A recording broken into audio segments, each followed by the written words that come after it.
Pemerintah tengah menyiapkan bantuan sosial khusus yang menyasar 3,1 juta masyarakat yang termasuk kategori miskin ekstrim. Penyaluran bantuan khusus ini akan dilakukan dalam 3 tahap.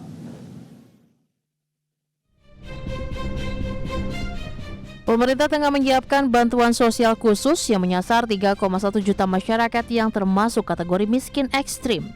Bantuan tersebut ditargetkan mencapai sasaran dalam kurun waktu 6 bulan ke depan. Menurut Menteri Koordinator Bidang Pemberdayaan Masyarakat Abdul Muhaimin Iskandar, dalam penerapannya penyaluran bantuan khusus tersebut akan dilakukan dalam 3 tahap. Tahap pertama, pemerintah berniat meningkatkan bantuan khusus bagi 3,1 juta masyarakat miskin ekstrim yang disasar. Tahap kedua, pemerintah menyediakan akses kepada masyarakat miskin ekstrim dari golongan usia produktif, dan tahap ketiga, pemerintah mendorong masyarakat miskin ekstrim untuk meningkatkan kualitas hidup mereka secara mandiri. 3 bulan ke depan kita akan mensasar 3,1 juta warga miskin ekstrim ini untuk mendapatkan bantuan khusus supaya semakin cepat meninggalkan posisi level miskin ekstrim ini. 3 bulan berikutnya kita harapkan mulai bisa mengakses kepada yang masih produktif untuk bekerja. Berdasarkan data Badan Pusat Statistik, pendataan masyarakat kategori miskin ekstrim menggunakan standar Bank Dunia, yakni 2,15 US dollar per kapita atau sekitar Rp391.000 per kapita per bulan. Berdasarkan standar tersebut, di Indonesia terdapat sekitar 790.000 kepala keluarga yang masuk kategori miskin ekstrim.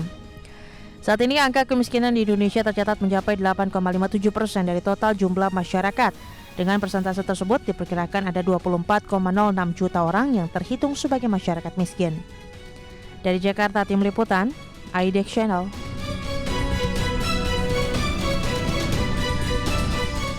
Ya, jika berbicara soal bansos, begitu ya, kita tahu cukup banyak jenis ataupun kategori bansos yang diberikan pada pemerintah, maksud kami dari pemerintah kepada masyarakat, dan di tahun 2025 ini saja ada 5 jenis yang akan dicairkan. Ya, kita tahu ya, ada dari BLT BBM, kemudian juga ada bansos dari PKH, dan juga ada sejumlah bansos lainnya. Tapi memang yang harus kita cermati adalah tadi penggunaan data tunggal dari data ekonomi nasional ini harus juga kemudian menjadi salah satu sarana untuk memperbaiki penyaluran bansos ke depannya, karena kemudian tepat sasaran menjadi komponen penting dalam penyaluran bansos. Ya, benar sekali Fajar. Mungkin juga selanjutnya selain bansos terkait pangan, uang tunai ya, bisa juga ditingkatkan untuk pengembangan keahlian untuk masyarakat agar masyarakat juga bisa lebih mandiri ke depannya.